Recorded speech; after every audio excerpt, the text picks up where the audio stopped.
یہ وہ لوگ ہیں جنہوں نے ہدایت چھوڑ کر گمراہی اور بخشش چھوڑ کر عذاب خرید لیا. یہ آتش جہنم کی کیسی برداشت کرنے والے ہیں. یہ اس لیے کہ اللہ نے کتاب سچائی کے ساتھ نازل فرمائی، اور جن لوگوں نے اس کتاب میں اختلاف کیا وہ ضد میں آ کر نیکی سے دور ہو گئے ہیں. نیکی یہی نہیں کہ تم مشرق و مغرب کو قبلہ سمجھ کر ان کی طرف منہ کر لو، بلکہ نیکی یہ ہے کہ لوگ اللہ پر اور روز آخر پر اور فرشتوں پر اور اللہ کی کتاب پر اور پیغمبروں پر ایمان لائیں،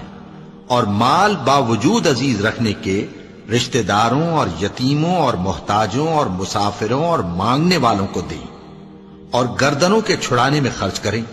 اور نماز پڑھیں اور زکوٰۃ دیں، اور جب عہد کر لیں تو اس کو پورا کریں،